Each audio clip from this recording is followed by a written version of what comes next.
E refletimos sobre o papel da arte na preservação da memória coletiva.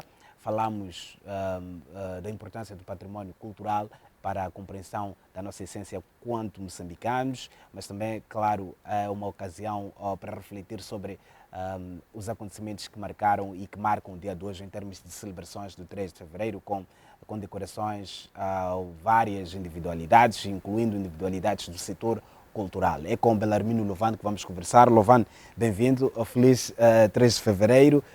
Vamos conversar sobre esta data com olhos virados para a cultura. E começamos por este reconhecimento do governo moçambicano a reconhecer individualidades que também desenvolveram e desenvolvem um papel muito importante para este país ao longo desses anos todos e são condecorados hoje à margem ou a propósito de 3 de fevereiro. O que isto representa para o setor cultural e o que isto desperta para a reflexão sobre o papel da cultura e da arte na preservação da memória coletiva? Em primeiro lugar, gostaria de agradecer pelo convite e saudar a todos os telespectadores deste programa que têm contribuído para uma reflexão sobre a realidade cultural, social e econômica. E, em segundo lugar, desejar um feliz Dia dos Heróis a todos os moçambicanos e dar a minha vênia a todos os heróis de ontem, os heróis de hoje, os futuros heróis, que o desenvolvimento de Moçambique, ou o desenvolvimento desta pátria, a construção desta pátria depende de todos os moçambicanos. E temos que vestir esse espírito dos heróis de ontem para continuar a construir um Moçambique que pretendemos, um Moçambique que sonhamos, um melhor Moçambique para todos. E indo diretamente pela questão que me é colocada, é importante desde já felicitar a Sua Excelência Presidente da República, Engenheiro Filipe Jacinto Nyusi, por mais uma vez tomar uma iniciativa de reconhecimento a grandes personalidades do setor cultural. É preciso reconhecer os nossos heróis enquanto vivos, é preciso reconhecer os fazedores das artes de cultura, aquelas pessoas que carregaram a bandeira de Moçambique além fronteira, aquelas pessoas que dedicaram, não através da arma convencional que conhecemos, mas usaram as suas habilidades artísticas como uma arma para contribuir também na libertação de Moçambique, mas também para promover aquilo que é Moçambique e também para promover aquilo que é a nossa identidade cultural. Mesmo falando do dia 3 de fevereiro, fazendo aqui uma ponte com esta condecoração, vou aqui lembrar uma frase que Amílcar Cabral citava a Eduardo Mondlane, que Eduardo Mondlane olhava a luta da libertação das antigas colônias portuguesas como, antes de mais nada, uma luta cultural.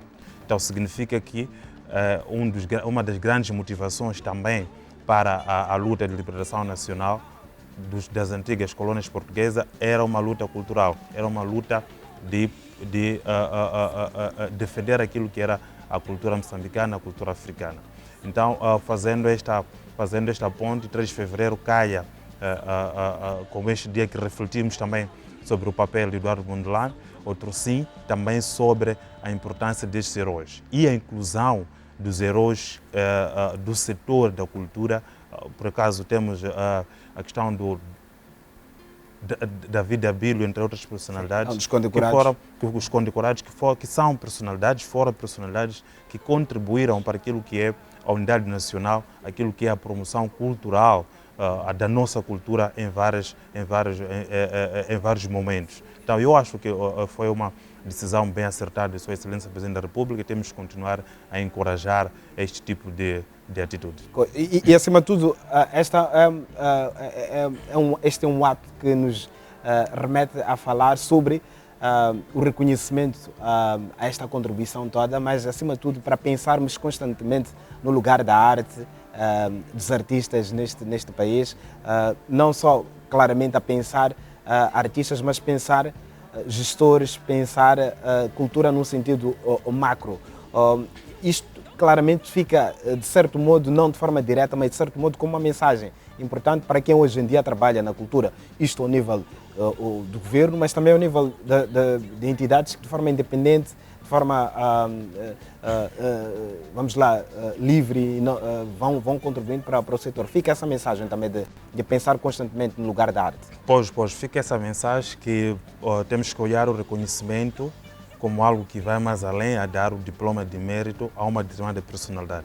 É uma inclusão do setor da cultura enquanto todo é uma inclusão do setor das artes enquanto todo, e este reconhecimento vem mais uma vez dar-nos uma mensagem sobre a importância que a cultura teve e a importância que a cultura tem e terá na construção de Moçambique que sonhamos, na unificação do povo moçambicano, na unidade, aquela unidade que nós estamos sempre a debater sobre a importância de despirmos um pouco das nossas diferenças étnicas, das nossas diferenças regionais e começar a olhar Moçambique como um único circuito que precisa de todos.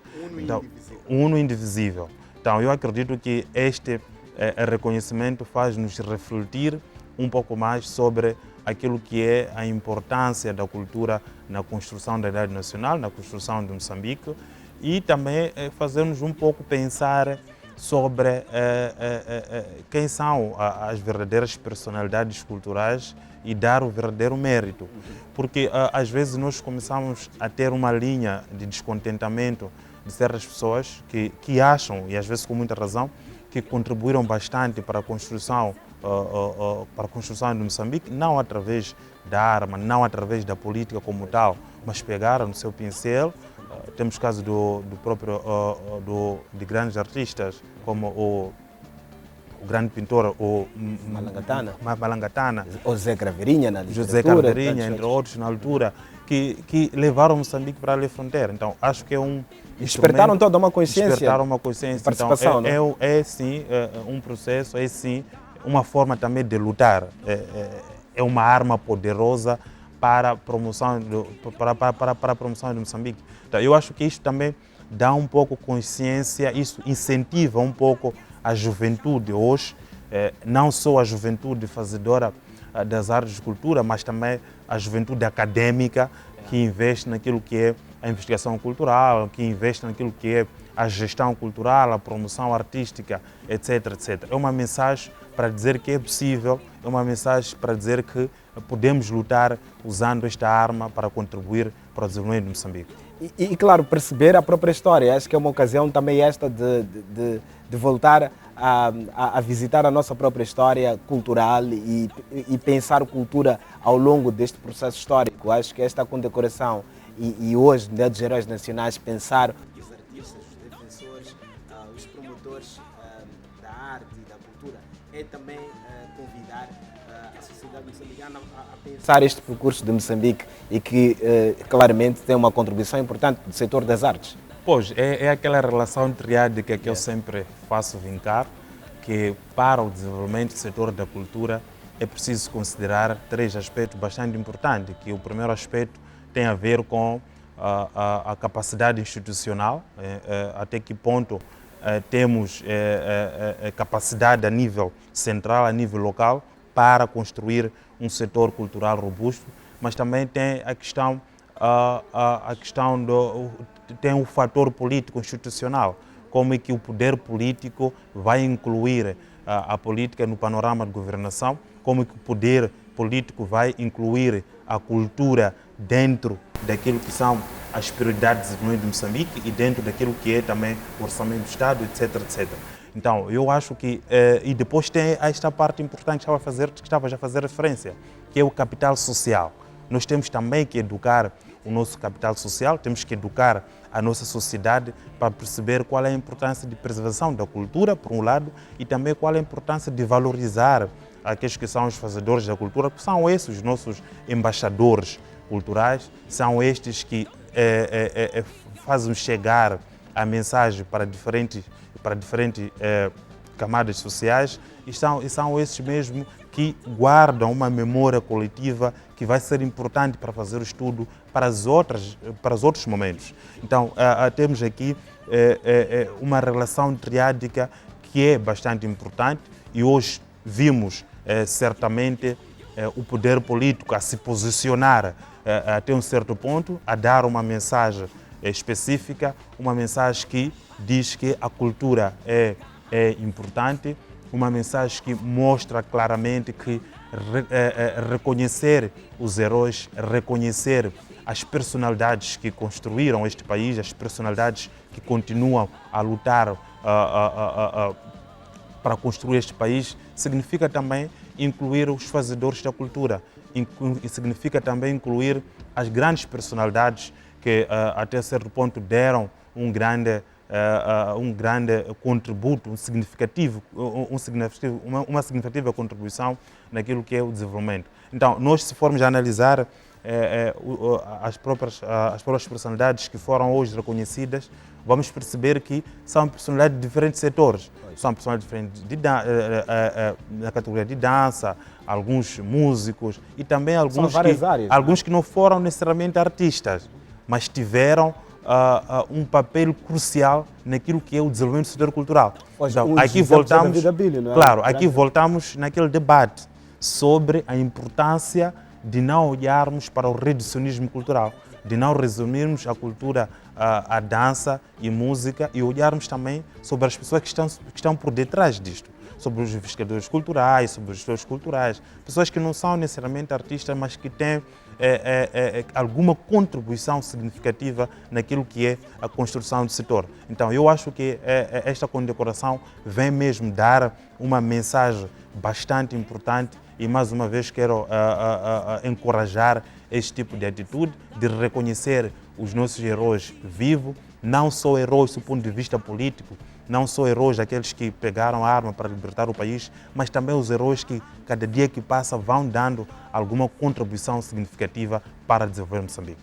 E essa capacidade institucional que Lovan fala e aborda é também uma preocupação muito grande quando pensamos o setor cultural de forma aberta e ampla. Temos muito conteúdo que está patente nos festivais, está patente nas várias instituições que trabalham no setor das artes e cultura, mas é importante fazer desse conteúdo, de facto, documento, sistematizar esse material. Ontem estávamos a falar aqui na televisão do festival da Marrebenta, que tem um registro imenso de artistas que são bibliotecas vivas e que hoje e também daqui a 50 anos ou mais tempo continuarão a ser importantes, serem visitadas e revisitar essas memórias para construir a nossa história. Como é que nós, de forma institucional, podemos pensar estratégias para buscar esse conteúdo? Estou a dar exemplo do Festival Marrebenta, mas podia falar de tantas outras iniciativas à nossa volta. Como é que, de forma institucional, podemos pensar em estratégias de olhar para este material e trabalhar este material com o propósito de preservar e sistematizar para um conhecimento a ser partilhado de forma coletiva? Eu vou aproveitar a oportunidade para endereçar um forte abraço para o Litos, que de forma insistente continua a produzir o Festival Marrebenta, olhando não apenas pela questão de promoção musical, mas também dando valorização, o valor àquelas pessoas que contribuíram bastante para a construção deste ritmo, através das homenagens, etc. Então, acho que é um plano bem conseguido e é uma memória coletiva que a longo prazo vai servir para contarmos a nossa história enquanto moçambicanos. É importante institucionalizar este tipo de atividade, é importante, enquanto instituição, quando digo instituição, olho para o próprio Ministério da Cultura e Turismo, que tem o dever, até um certo ponto, de começar a se apropriar de atividades que, até um certo ponto, já não são necessariamente atividades que devem ser olhadas como uma atividade de panorama privado, mas é preciso já começar a ter uma pertença de caráter nacional, porque a sua contribuição a curto, a médio e a longo prazo é uma contribuição que vai necessariamente promover e salvaguardar aquilo que são interesses nacionais. Os interesses nacionais, nesse caso, é o registro desta memória patrimonial, que vai ser importante para contar aquilo que é a nossa história. Nós temos um país com uma diversidade cultural bastante ampla, bastante robusta, mas enquanto tivermos algumas manifestações, expressões culturais que tenham até certo ponto alguma visibilidade, é preciso acarinhar este tipo de manifestações, é preciso acarinhar este tipo de expressões para também começarmos a construir e promover aquilo que é a nossa identidade artística e cultural. E nós temos várias instituições como o ISARC, instituições como a ECA, entre outras instituições, que também temos que começar a incentivar os estudantes destas instituições a fazer seus trabalhos de investigação ligados com esse tipo de setor, com esse tipo de área. Começar a fazer os seus trabalhos de investigação que tem a ver com a preservação da memória coletiva, que tem a ver com esta questão de como que a marrabenta, fora do ritmo artístico, vai contando também aquilo que é a nossa história enquanto povo, aquilo que são as nossas modificações da nossa forma de pensar, da nossa forma de estar. Então é preciso começarmos a olhar essas expressões culturais a fundo e começar a ver como que foram se modificando e o que influenciou esta modificação, porque também isto pode explicar o desenvolvimento da própria, o desenvolvimento social de forma geral. E no setor cultural faltam-nos, por exemplo, instituições que estão muito preocupadas com a questão da advocacia e lobby para influenciar toda essa mudança ao nível institucional, influenciar até ações que de forma coletiva vão nos dar esse resultado, muito focado na preservação, sim, mas também nesse exercício de influenciar políticas públicas, de influenciar estratégias nacionais de incentivo, de apoio mais concreto ao setor cultural. Um trabalho de advocacia e lobby praticamente ainda não mostra sinais de existência ao nível nacional. Pois, isto pode ser resultado de termos instituições fracas. Instituições fracas, e a existência de instituições fracas pode ser motivada também por vários fatores. Pode ser incapacidade financeira ou também pode ser incapacidade de recursos humanos qualificados e com uma visão ampla para criar esta robusticidade do setor cultural. Mas fora de analisarmos a questão institucional, eu sempre faço aqui vincar a importância também de olharmos na questão do associativismo cultural, de olharmos também para o setor privado, até que ponto o setor privado está organizado para servir como um braço de ferro para o governo, até que ponto as nossas associações culturais servem como uma força de pressão para o governo. E nós começamos a olhar em diversos outros setores, como o setor social, o setor religioso, o setor econômico em si, que tem democracia e boa governação. Democracia e boa governação. Há organizações fortes que servem de facto de pressão para o governo. Sim. E é importante que hajam, nós estamos num país democrático, é importante que haja esse tipo de organizações que servem de pressão para o governo, para também até um certo ponto o governo sentir-se pressionado e refletir sobre aspectos concretos para encontrar soluções breves. Então, nós temos no setor da cultura que faça vincar esta necessidade, esta questão de termos instituições fracas, mas também temos um associativismo fraco, que é um associativismo que quer se posicionar como aliado do governo. E o associativismo não pode ser a militância social, a militância, o ativismo, não pode servir como aliado direito do governo. É uma força de pressão e nós temos que nos posicionar de tal forma. Então, cada dia que passa, começam a surgir novas associações culturais, federações culturais, etc, etc. Mas não se nota nenhuma diferença, porque cada uma já surge com o pressuposto de querer ser aliado do Ministério. Ampliar a voz do governo. Exatamente, mas não é esta a missão. A missão é servir como uma camisa de força, a missão é servir como uma força de pressão e fazer perceber, fazer chegar algumas mensagens, tanto para a Ministra da Cultura, a Ministra da Cultura, tanto para o Presidente da República, que está sempre aberto, que de uma forma bem organizada, essas associações culturais podem fazer chegar aquilo que são as preocupações do setor. Então, se essas associações culturais estão também a se comportar como se fosse uma direção do Ministério da Cultura ou uma subsidiária do governo, obviamente que o governo, o Ministério da Cultura, não vai se sentir pressionado para começar a repensar naquilo que são a sua forma de organização. Ninguém está a fiscalizar, entre aspas, Ninguém está a fiscalizar, por isso vamos continuar com políticas antigas, vamos continuar com uma estrutura que a nível local não está a funcionar porque não temos uma força de pressão. E ao mesmo tempo também é importante aquilo que eu falava de instituições fracas, que o país como um todo comece a pensar também na importância de financiamento cultural, de começarmos a colocar um pouco mais de dinheiro a instituições culturais, que isto também, os recursos financeiros são importantes para a constituição de instituições fortes. Porque instituições fortes significa ter recursos financeiros, ter recursos humanos, e para ter recursos humanos é necessário termos recursos, é preciso termos recursos financeiros para poder pagar essas pessoas. Então eu acho que aqui há uma conjugação de fatores, e esta conjugação de fatores vai necessariamente influenciar nestes dois aspectos, pese embora que há um certo trabalho que está sendo feito, que é um trabalho já visível, mas eu acredito que este trabalho está sendo feito, pode ser melhorado, pode ser feito da melhor forma, o setor pode estar mais unido e pode-se olhar, talvez daqui a alguns anos, se existir esta união entre todas as partes, um setor um pouco mais robusto. E também essa questão da ausência dessa força de pressão ao governo no setor das artes e cultura, que, e muito bem diz Lovan, deriva também da falta de recursos financeiros para estruturar, formar e construir esses organismos que terão que ter alguma independência, nos remete a um outro lugar, a um outro espaço, quando entidades que realmente financiam atividades de advocacia anunciar a existência de fundos, vamos ter também aqui uma chuva de organizações que se vão a propor a apresentar essa faceta, esse tipo de intervenção, essa forma de intervenção.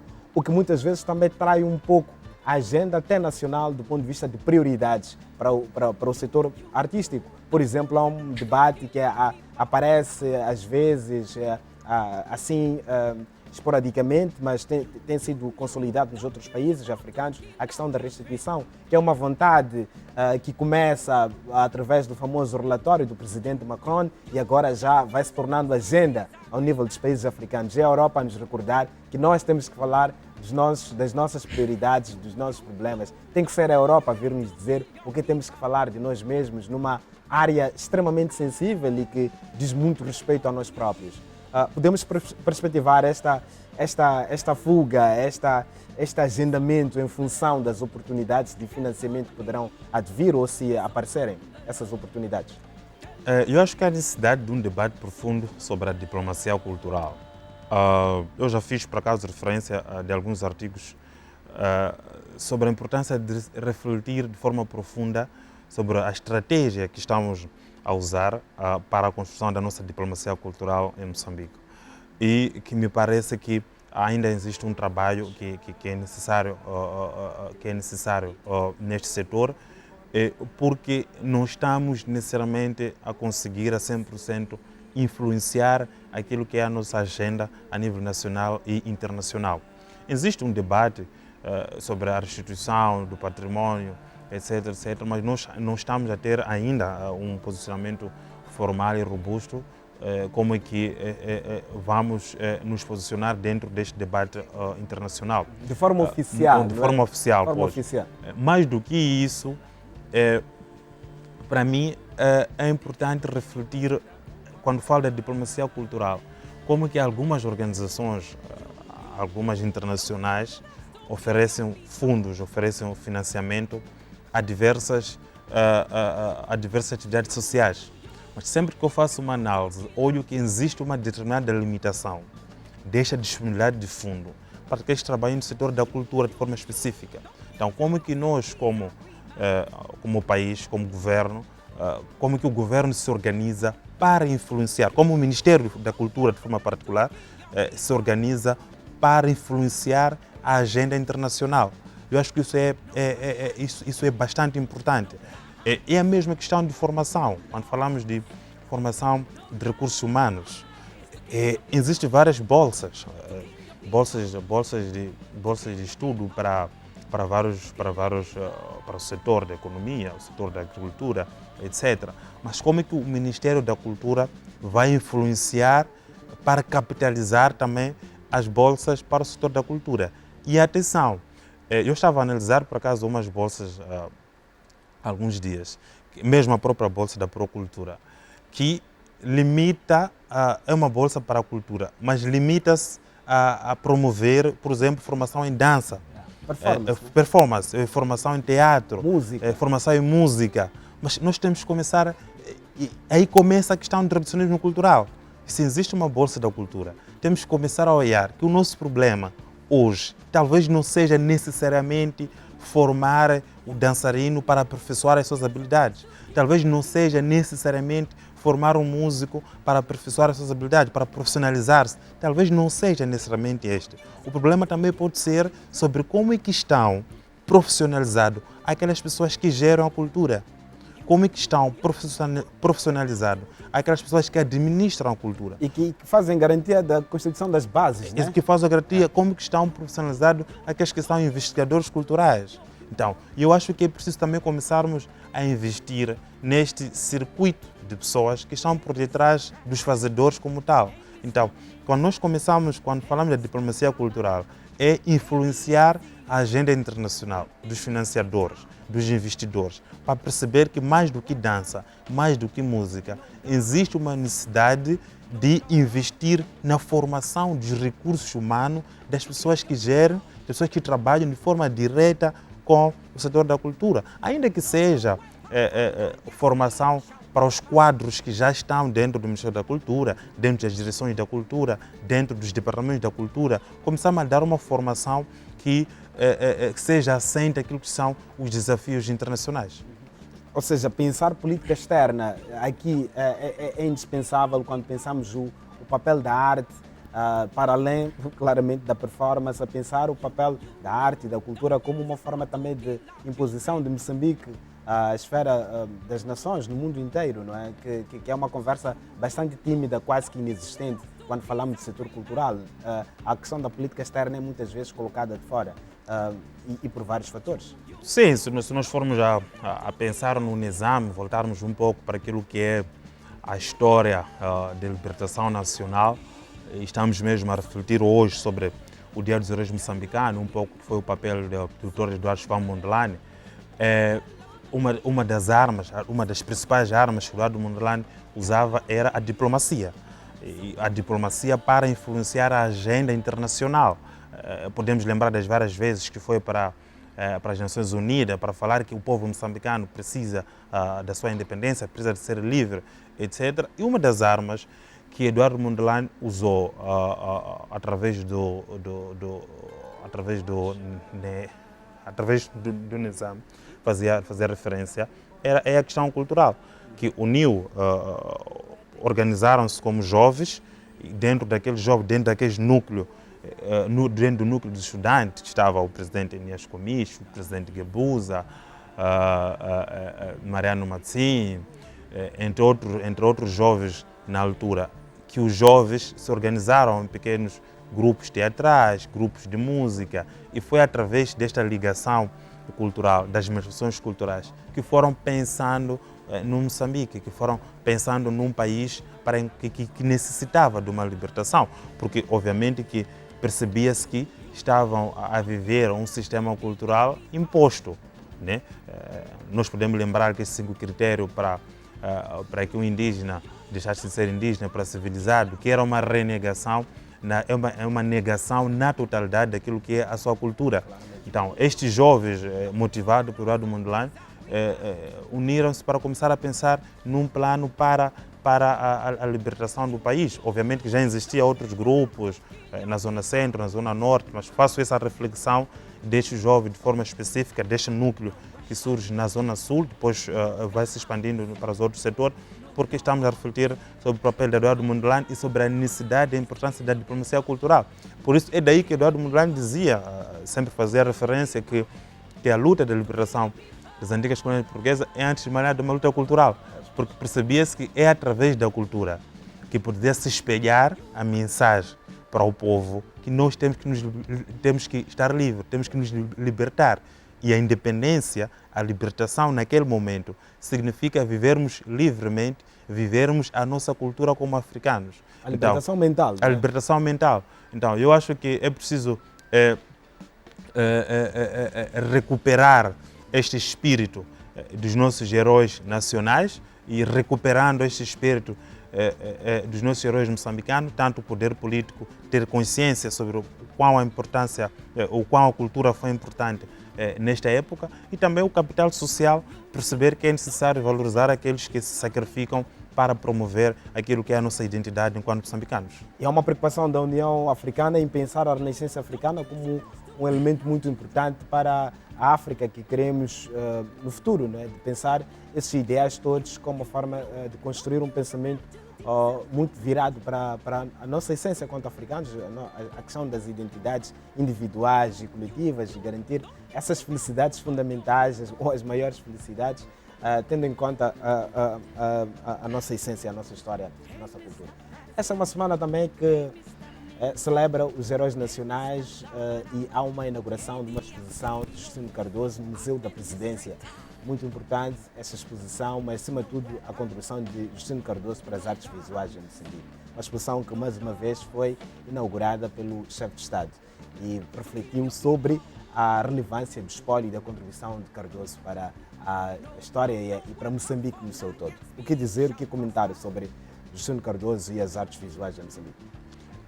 Eu volto ao meu discurso inicial, que o Presidente da República tem dado, até certo ponto, uma certa mensagem sobre o amor que ele tem pelo setor da cultura e sobre a prioridade que ele está a dar para o setor da cultura, cabendo ao setor técnico, cabendo ao setor estratégico, que no caso é o Ministério da Cultura e as suas instituições tuteladas, a capitalizar esta mensagem que o Presidente da República tem dado para o benefício da cultura.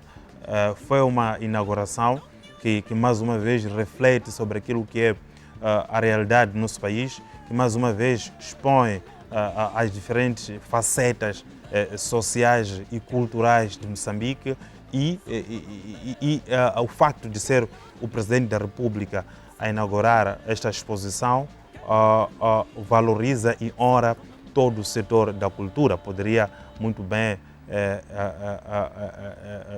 endereçar uma mensagem de encorajamento. Sem ele, sabemos qual é a agenda de Sua Excelência Presidente da República enquanto pai da nação, mas ele pessoalmente foi marcar a sua presença nesta inauguração, que para mim acredito que é uma honra não só para o artista, mas também para todo o setor da cultura, o setor de forma específica das artes. E vem calhar mesmo com esta condecoração hoje. Então, eu acho que é uma ponte e são alguns pontos que não podemos aqui deixar de fora e são elementos importantes para encorajar aqueles que são os jovens que fazem que investem no setor da cultura, mas também é uma mensagem importante para os mais velhos que dedicaram a sua vida para investir na promoção da cultura moçambicana, na promoção da identidade moçambicana, na promoção também do patrimônio cultural. Então, esta mensagem do Presidente da República deve ser muito bem capitalizada e é uma mensagem bastante forte que o setor da cultura deve abraçar. Um capítulo que aqui gostaria de abrir, bem antes de terminarmos, estamos quase no fim da nossa conversa, é sobre a Expo Dubai, que também é uma montra muito importante quando pensamos exposição de Moçambique para o mundo, mas também nesse exercício, mais uma vez, de política externa para Moçambique e olhar para a cultura como essa ferramenta. E Dubai vai se impondo no mundo inteiro como uma plataforma dessas trocas a vários níveis entre nações através da Expo Dubai, que sem dúvida já é relevante para a economia e também para as diplomacias. Será que estamos a tirar o devido proveito desta possibilidade que se abre para o encontro e o estabelecimento de grandes contactos com o mundo e impor a nossa agenda através da cultura? Eu acho que, em primeiro lugar, é um encontro que os países aproveitam para tirar benefícios concretos, para atrair investidores em vários setores. Nós vimos no pavilhão de Moçambique diferentes exposições, diferentes setores, a mostrar aquilo que é a riqueza turística, econômica, cultural, artística de Moçambique e as facilidades que os investidores têm em promover os seus serviços ou mesmo em investir em Moçambique, sejam elas facilidades legislativas, facilidades de negócio, etc. E para o caso concreto do setor da cultura, é preciso também aqui estarmos a refletir sobre que tipo de cultura nós queremos vender além da fronteira, que tipo de mensagem nós queremos dar para o mundo e através desta mesma mensagem atrair investimentos. Nós temos aqui uma relação intrínseca e de interdependência que também obviamente influenciou na criação do Ministério da Cultura, na junção entre a cultura e turismo, que é pensar num turismo cultural, que é pensar na promoção das nossas grandes riquezas turísticas também como um atrativo cultural, ou usar a cultura como um atrativo turístico. Então, eu acho que aqui há um exercício bastante importante que é preciso ser feito para criar essa consolidação entre a cultura e o turismo. Tenho a sensação que muitas das vezes, quando se fala do turismo, quando se fala do turismo, olha-se mais para as praias, olha-se mais para a comida, gastronomia, para a comida, gastronomia, etc. E nós estamos, até um certo ponto, a aproveitar de forma robusta aquilo que é o turismo cultural. Começarmos também a promover a história que está por detrás dos pratos, a história que está por detrás destas praias. Nós temos, por exemplo, já agora, em Sussunenga, o Monte Binga, a terra natal. A terra natal. Então é preciso começarmos a promover este tipo de turismo que, fora daquele que é a imagem bonita da coisa, há um histórico cultural que deve ser vendido. Pois, então, o turismo baseado na história, no património cultural, né? O turismo baseado no património cultural. Então, eu acho que é preciso também começarmos a levar este tipo de riqueza turística, cultural, para vendermos lá fora. Porque se não formos a falar apenas de praia, existem bonitas praias em toda a parte. Mas se nós começarmos a ver, a contar a ligação que tem a praia com a história local, com a história daquele distrito, com a história daquele povo, aí podemos despertar mais o turismo, o turista, porque para além da praia ele vai até um certo ponto explorar uma outra realidade cultural que está dentro daquele setor que está inserido. Então eu acho que é preciso aprofundarmos um pouco a nossa estratégia de promoção da cultura e o turismo enquanto dois elementos bastante importantes que juntos podem vender melhor Moçambique, e turismo em si contribui bastante para a economia de Moçambique. Já existem também vários estudos que demonstram de forma clara até que ponto a cultura, o setor cultural, o setor da indústria cultural e criativa pode ajudar a contribuir para a economia nacional. Aliás, é por isso que foi criado o Instituto Nacional das Indústrias Culturais e Criativas como um instrumento para transformar a cultura num setor de renda.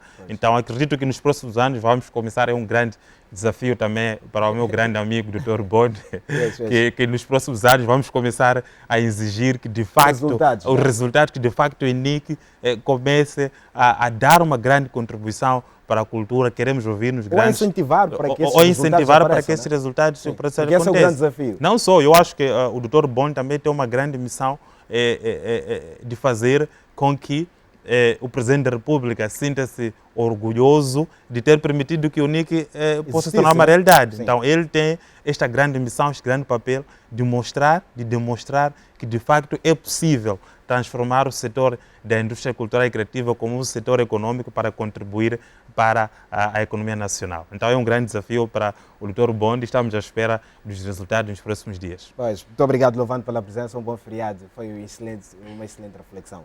Um abraço. Obrigado. Obrigado.